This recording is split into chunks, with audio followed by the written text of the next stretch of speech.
네, 안녕하십니까. 저는 SPH의 이승재라고 합니다. 저희는 그랜데이터를 기반으로 신한카드나 SKT, KCB는 다양한 데이터를 제공하고 있으세요. 이 데이터를 가지고 어떻게 쓸 수 있는가, 이걸 어떻게 시각화할 수 있는가, 또한 이 데이터를 기반으로 어떤 AI를 어떻게 적용할 수 있는지, 실제 기업의 내부 데이터와 융합했을 때 어떠한 효과를 낼 수 있는지에 대해서 간단하게 설명드리겠습니다. 일단 제목은 차세대 팝업 스토어 핫플인데요. 이 제목을 선택하게 된 게 우연히 웹서핑을 하다가 성수동과 관련된 기사를 보게 됐습니다. 구두 명장 누구분께서 올라간 임대료를 감당하지 못하고 다른 지역으로 가게 됐다. 그리고 권리금조차 받지 못하고 쫓겨나게 됐다라는 기사였는데요. 그럼 요새 성수동 자체가 핫플인데 왜 핫플이고 어떻게 핫플이 됐는지 데이터를 기반으로 한번 분석을 해보자 해서 시작하게 되었습니다.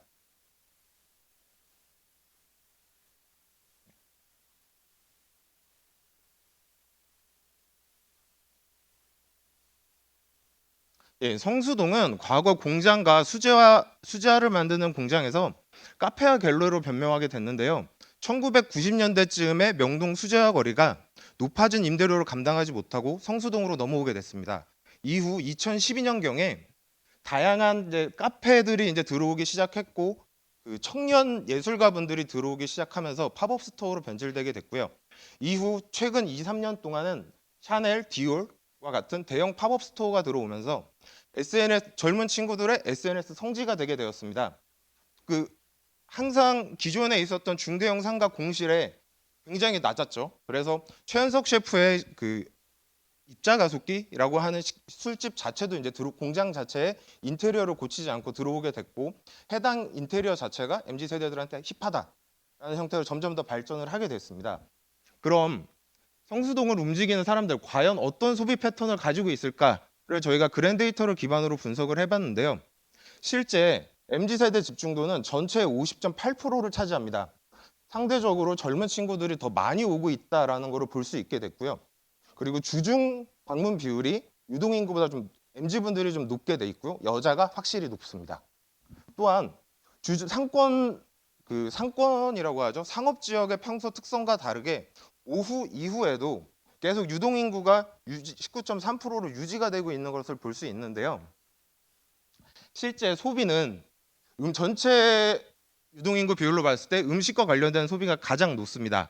그리고 소형 소매, 그리고 교육 학원 등이 나오게 되고 이 얘기는 성수동은 핫플 이전에 생활 공간이기도 하다라는 게 보이게 되는데 MZ 세대로만 추출을 했을 때 의류 액세서리 항목이 2등으로 확 올라오게 됩니다. 실제 만들어져 있는 안에 있는 카페나 의류 소매점 그리고 이제 팝업 스토어에 발생하는 매출 자체가 MZ 세대에게 구매력을 갖고 있다라고 볼 수 있을 것 같고요.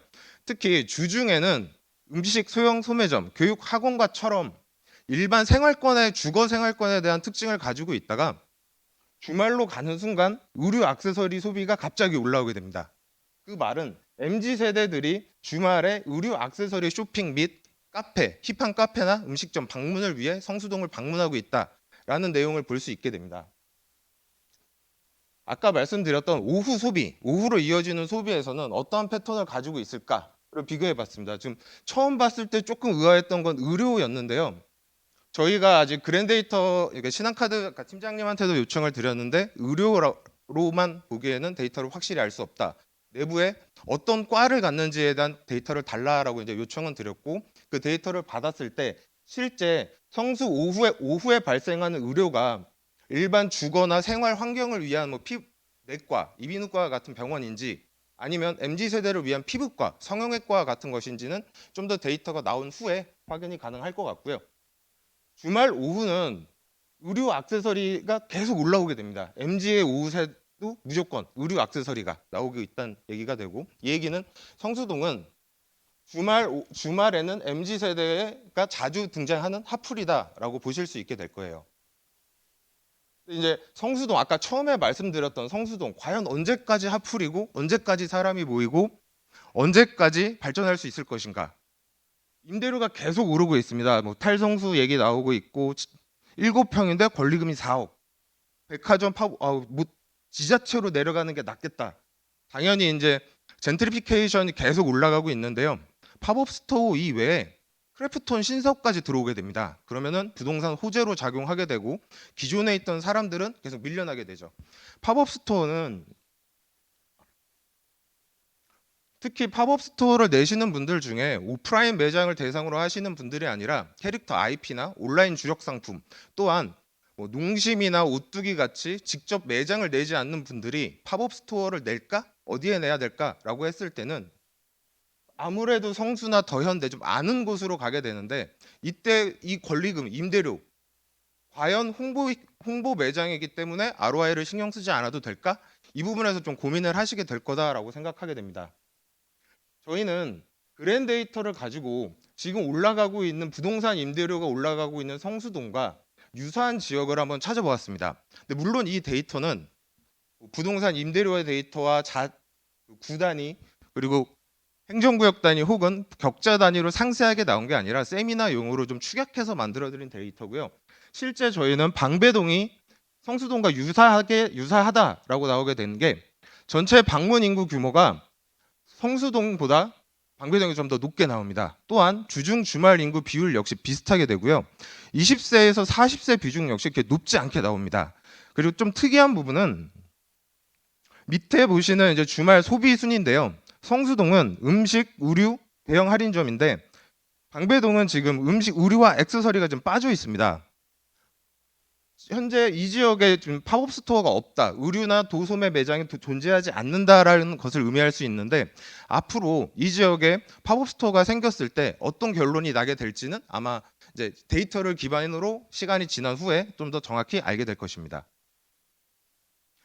기존에 이제 성수동 데이터를 가지고 한다 이게 아니었을 때 어떤 선택을 하게 되냐면 저도 처음에 이 장표를 만들 때 가장 많이 들었던 질문은 그래 성수동 다음으로 핫한 곳은 어디야? 은평이요. 신당동이요. 왜? 제가 자주 가니까요. 제가 많이 갔고 사람들이 많이 간다고 하니까요.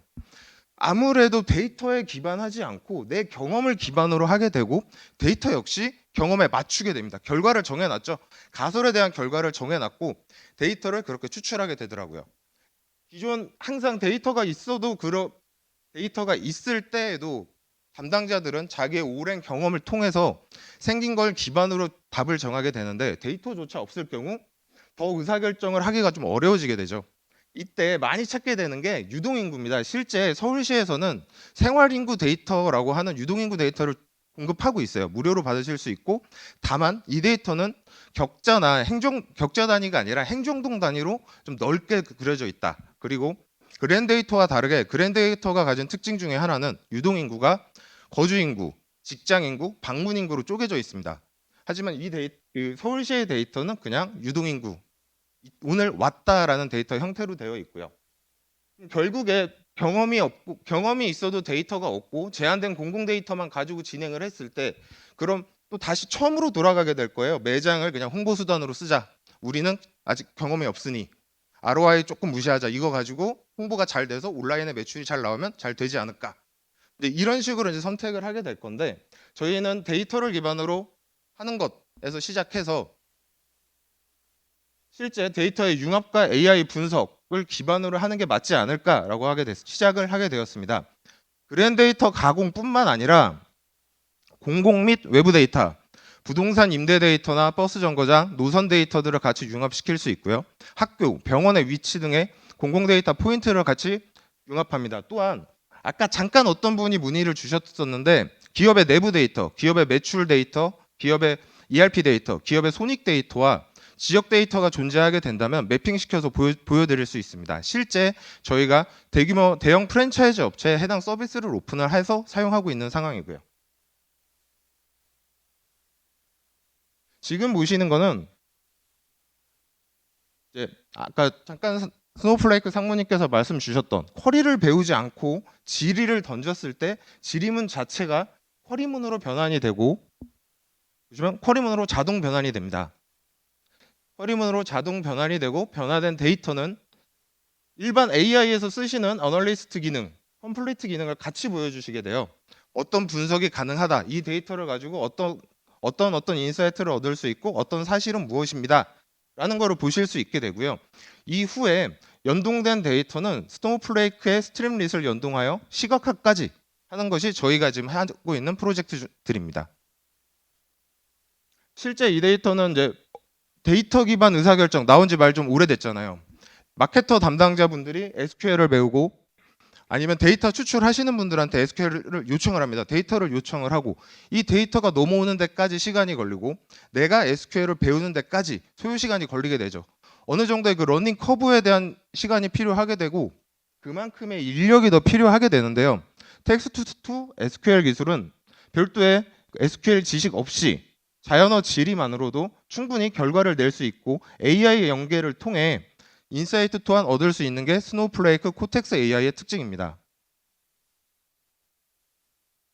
예, 지금 이 보여드릴 사례는 그 데이터 기반 AI가 빠져 있는 데이터에 기반한 사례를 어떻게 분석을 하시는가에 대한 많이 하고 계실 거예요. 이미 뭐 경험적 의사결정은 이미 지났고 다들 데이터 기반 의사결정을 하고 계셔서 그거에 대한 사례로 하나를 준비했습니다. 해당 프랜차이즈는 가상의 프랜차이즈 정확하게 가상은 아니고 실제 존재하는 프랜차이즈고 해당 프랜차이즈의 매출 분석입니다. 상권과 월 평균 매출, 주문 수량과 객단가를 기반으로 우리가 가지고 있는 상권에 어떤 가맹점을 내야 되지? 라고 했을 때에 대한 이제 결과가 나오게 되는데요. 번화가는 상대적으로 월 평균 객단가가 가장 높게 나오고 오피스 상권은 객단가보다 월 평균 주문 수량이 높게 나옵니다. 이 브랜드 자체는 테이크아웃을 전문으로 하는 배달 브랜드, 테이크아웃과 배달을 전문으로 하는 소형 평형의 브랜드입니다. 그렇기 때문에 오피스에서는 대량 주문이 많이 발생하고 있고요. 그리고 번화가권에서는 번화가에서 직접 주문을 하시는 게 아니라 번화가에 있는 상가에 직원분들이 사서 드세요. 그리고 이제 점심이나 저녁 식대 지원금으로 사서 드시기 때문에 상대적으로 높은 거, 가격이 높은 걸 드시게 됩니다. 이때 우리는 그럼 어떤 전략을 세워야 될지, 번화가에 객단가를 계속 높게 올리는 게 맞냐, 번화가에 월 평균 주문 수량을 올리는 게 맞을까, 오피스의 객단가를 올리는 것과 오피스의 주문 수량을 올리는 것 중 어떤 전략을 수립하는 것이 나한테 맞는 방법이지, 우리 브랜드에 맞지? 라는 고민을 이제 하실 건데, 경력이 많고 도메인 지식이 풍부하신 슈퍼바이저 분들이나 점포 개발자 분들은 당연히 하실 수 있으세요. 근데 하지만 모두가 같은 결과, 모두가 똑같은 퀄리티를 낼 수 있을까? 이거에 대해서는 정확하게 저는 누구는 잘하고 누구는 못하고의 차이는 분명히 있을 거다라고 생각합니다. 지금 보시는 거는 이제 그랜드 데이터를 살짝 얹었습니다. 그 지역을 얹어놨고요. 그리고 평형 데이터를 같이 얹어놨고, 이 경우에 보시는 데이터는 장충동 2가가 뭐 가장 효과적으로 보이고 매장 면적과 매출의 관계가 어떻고 했지만 중요한 부분은 번화가와 오피스 상권이 아니라 대학가와 아파트 상권이 오히려 단위 면적당 수익성 측면에서 유리하다라는 결과가 나오게 되고, 그럼 담당자는 다시 한번 고민하게 됩니다. 번화가 오피스 상권의 전략은 어떻게 수립할 거며 대학가 아파트 상권은 어떻게 수립을 해야 되지? 그럼 대학가 상권은 방학에 따라 이게 바뀔 건데 방학 때는 어떤 전략을 수립을 해야 되지? 라는 고민을 하게 되고 결과를 내시겠죠. 당연히 이제 결과를 내야 되는 게 담당자의 일이니까 결과를 내실 건데, 이 결과를 내기 위해 어떤 분석을 쓸 거고 어떤 데이터가 필요하며 추가적으로 지금 빠져있는 죄송합니다. 지금 빠져있는 데이터들이 있어요. 연령, 소득, 선호별, 그리고 각각 했던 프로모션에 대한 정보들이 좀 빠져 있거든요. 내가 어떤 정보를 더 추가해야 더 명확한 정보가 나올 수 있지는 도메인 지식이 풍부해야 하면 할수록 나오게 됩니다. 상대적으로 경력이 없거나 많은 경험이 없으신 분들은 같은 데이터를 보고도 높은 퀄리티를 나올 수 없게 되고요. 이때 저희는 스노우플레이크 코텍스 AI에 슬랙을 연동해서 실제 AI 연동 많이 쓰고 계시죠? 오픈 AI 챗봇을 연동했습니다. 챗봇을 쓰셨을 때 단점 중에 하나가 결국에 데이터는 추출하셔야 돼요. 추출을 하셔야 되고 업로드하는데 한도가 있습니다. 업로드하는 데이터 사이즈에 한계가 있고, 챗봇으로 올렸을 때 가장 큰 단점은 이 데이터를 가지고 챗봇이 스스로 학습을 한다인데요. 스노우플레이크 같은 경우에는 실제 데이터를 기반으로 실제 테이블을 스노우플레이크 AI가 직접 탐색을 합니다. 이 경우 데이터를 업로드할 수 있는 업로드를 할 필요가 없어지게 되고 데이터의 외부 유출 역시 빠지게 됩니다. 지금 상암동의 경우 어떤 특징을 가지고 있냐, 오피스에 대한 결론을 내가 엑셀을 돌리고 분석 함수를 돌리지 않아도 AI가 스스로 어떤 형태로 나오고 있다. 면적은 몇 평이고 매출은 얼마고 추가적으로 면적이 증가할수록 매출도 어떻게 나오고 있다. 다만 매출은 오히려 매장에서 다소 낮아지는 경향이 나오고 있다. 아까 말씀드렸다시피 이 매장은 소형 평수를 전문으로 한 테이크아웃 브랜드입니다. AI는 이걸 모르고 진행을 한 건데 바로 데이터를 기반으로 단위 면적당 매출은 큰 매장에서 다소 낮아지고 있다라는 사실을 바로 유추할 수 있게 되죠. 또한 AI가 해주는 주요 인사이트 역시 바로 보여주게 됩니다. 최적의 매장 크기는 아무리 소형이더라도 13평에서 16평은 유지되어야 되고 대학과 아파트 상권이 단위 면적당 수익성이 유리하다. 그리고 특히 중구나 송파구 지역이 우수하다라는 결과를 내주게 됩니다. 이어서 처음에 말씀드렸던 상암동과 유사한 장충동의 유동인구와 소비 패턴을 분석해 주세요라고 이제 다시 이어서 가는데요. 이 부분의 특징은 실제 카드 매출, 전체적인 그랜데이터까지 연동된 카드 매출을 보여주고 앞에 보여드렸던 데이터와 다르게 턴이 연결된다고 하죠. 장충동 이거와 유사한 패턴 미입점 지역 세 곳을 추천해 달라라고 했을 때 앞에 있었던 장충동의 데이터에 대한 결과를 가지고 있고 이 상태에서 대화를 이어가며 추가적으로 어떤 유사도를 가지고 있는가에 대한 데이터를 나오게 됩니다. 방문자 유사도와 시사점을 통해서 나오게 되고요. 이 유사도들은 별도의 유사도 이걸 하려면 결국엔 또 유사도 분석을 하셔야 돼요. 근데 이 작업 역시 하지 않게 AI가 이미 서포트를 하고 있다라고 봐주시면 될 것 같습니다. 네, 기존에는 수동 작업 엑셀로 추출하고 데이터 담당자한테 요청을 하고 그 데이터 포탈 많이 구축하셨어도 데이터 포탈 이외에 있는 내용들이 필요하실 때가 생기세요. 실제 데이터가 필요한 요구사항보다 대시보드가 발전되는 속도가 따라가질 못합니다. 결국에 기획이 들어가고 디자인이 들어가고 개발자가 들어가고 테스트가 들어가고 이 시간 동안 이 시간을 계속 소요하게 되는데요. 투비 모델로 스노우플레이크의 코텍스 AI를 사용하게 되면 실시간 인사이트와 LLM 예측 분석이 가능하며 또 아까 데모 사례로 보셨던 것처럼 즉시 사용자 담당자가 원하는 스트림릿 기반으로 인해 시각화 차트 역시 구현이 가능합니다. 그 스트림릿 차트를 자동으로 구현되나요? 아니요. 스트림릿 차트는 파이썬 기반으로 직접 구현을 하셔야 되는데 이 부분 역시 AI를 통해서 나는 어떤 차트를 만들고 싶어 라고 했을 때 코드 역시 자동으로 만들어줄 수 있다라고 봐주시면 될 것 같습니다. 지금 보시는 화면은 계속 저희가 실제 고객 사례를 갖고 나올 수가 없어서 그중 일부를 저희가 임의로 만들어서 드린 건데요. 얘는 법정동, 행정동의 경계가 아닌 좀 더 세분화된 50m 바이 50m의 그리드 정보입니다. 실제 저희 고객사는 이 정보를 기반으로 법정동, 행정동 특정 구역이 아니라 내가 이 특정 포인트 하나를 찍었을 때 반경 몇백 미터, 반경 100m, 300m 안에 유동인구 데이터와 카드 소비 데이터, 자산 소비 데이터가 어떻게 나오는지 그리고 이곳에 존재하는 우리 매장의 매출이 얼마인지를 실시간으로 보여줄 수 있게 되고요. 또한 신규 입점 시에 해당 데이터를 사용하는데 이 지점과 이 지점에 두 개의 신규 매장이 있을 때 가운데에 우리가 매장을 내는 경우 양쪽 기존 매장에 어떤 임팩트가 있을 것이냐에 대한 분석 역시 GIS에 기반한 데이터로 분석을 처리하고 있습니다. SPH는 그랜데이터 자체의 원본을 제공할 수 있고요. 그리고 신한카드, SKT, KCB 매번 요청을 하는 것이 아니라 저희한테 요청을 주시면 저희는 새 업체 것을 모아서 필요하신 것만 원본으로 제공해 드릴 수 있습니다. 또한 추가로 원하신다면 법정동, 행정동 혹은 기업이 내부에 가지고 계신 기준에 맞춰서 원하는 형태로 제공해 드립니다. 마지막으로 데이터 시각화나 내부에 개발 엔지니어가 없으실 경우에는 실제 데이터 포털부터 AI 인터페이스가 적용된 AI 어시스턴트까지 같이 제공해 드리고 있습니다. 예, 이상이고요. 지금 모든 데이터는 이미 나와 있는 상태예요. 결국에는 데이터 기반 의사결정은 모두 진행하고 있고 앞으로 가설을 통해서 결과를 내고 결과를 기반으로 성과를 낼 수 있도록 저희 SPH가 여러분과 함께 하겠습니다. 감사합니다.